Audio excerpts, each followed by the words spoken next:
Hello, I am Karuna from Vasudev Vidya Mandir, and in today's class we'll do grade 10 economics chapter 4 globalization and Indian economy. And the code of this video is #67. So let's start with the concept of globalization. What is the meaning of globalization? देखिए, globalization means linking your economy with worldwide economies. Okay, for example अगर मैं Indian economy को जो है world की जैसे US की economy से लिंक करूं या फिर यूके की इकोनॉमी से लिंक करूं या चाइना की इकोनॉमी से लिंक करूं, so this is known as globalisation.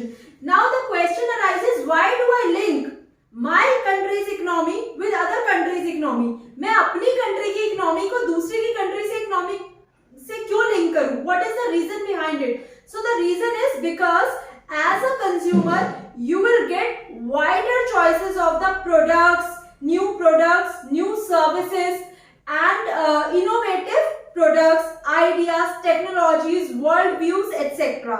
Okay, for example, if you go to the market to buy a shampoo, तो वहां पर आपको जो है बहुत सारे you will get n number of different categories of shampoo from different companies. For example, Head and Shoulder, Pantene, etc. तो इसमें से बहुत सारी कंपनीज जो है वो इंडियन बेस्ड होंगी और बहुत सारी कंपनीज जो है वो कहाँ की होंगी? फॉरेन बेस्ड होंगी. तो फॉरेन का प्रोडक्ट इंडिया में क्यों आया? Why? Due to globalization, because our economy is linked with the other economies, worldwide economies से. For example, अगर मैं कहती हूँ कि आप मार्केट जाते हो और आपको शैम्पू या कोई भी चीज, सपोज शूज लेने जाते हो, आपको सिर्फ एक ही टाइप का शू मिले या एक ही कंपनी का.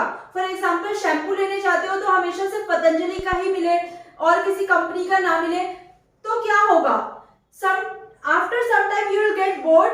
आपका मन भी करेगा कि मैं कुछ चेंज करूं या मैं कोई नए फीचर्स की चीज चाहती हूँ या मैं इससे प्राइस, इस पर्टिकुलर प्राइस से कुछ कम रेट वाले प्रोडक्ट चाहती हूँ. तो वो कब पॉसिबल है? जब ज्यादा से ज्यादा जो है कॉम्पिटिटर्स हमारी मार्केट में आएंगे. सो सिर्फ हमारी डोमेस्टिक मार्केट के कॉम्पिटिटर्स इनफ नहीं है. What is domestic market? Domestic market मतलब if I talk about India, तो वो सारे सेलर्स जो कि जिनका ओरिजिन इंडिया से है, इंडियन बेस्ड.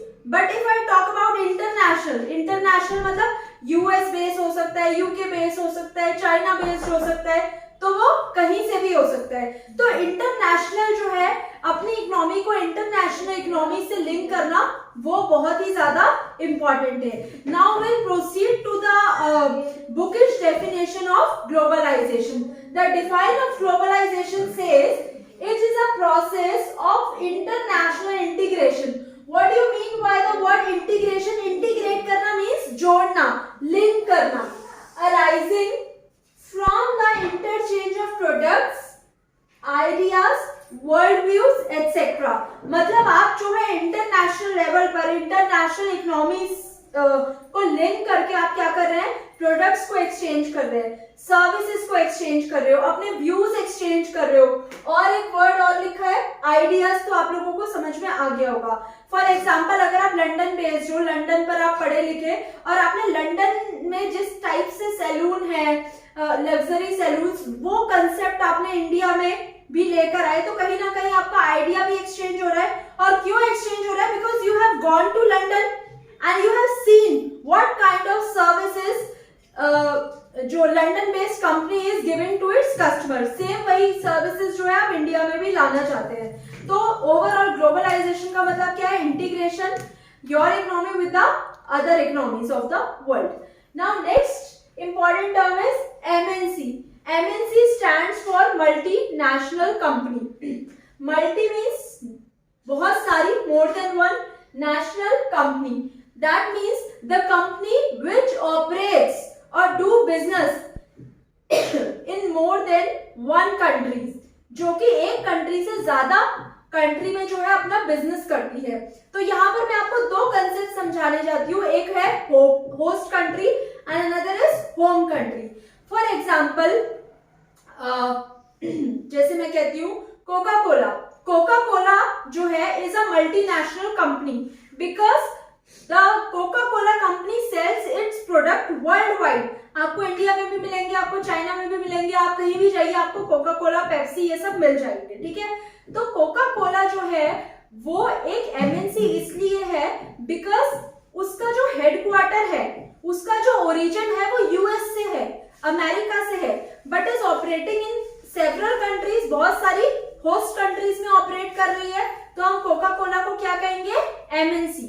तो होम कंट्री क्या हुआ, जहां से उस कंपनी का ओरिजिन हुआ है, जहां से उस कंपनी की शुरुआत हुई है, और उसी होम कंट्री में ज्यादातर जो है उस पर्टिकुलर कंपनी की क्या होता है, हम हेडक्वार्टर्स देखने को मिलता है।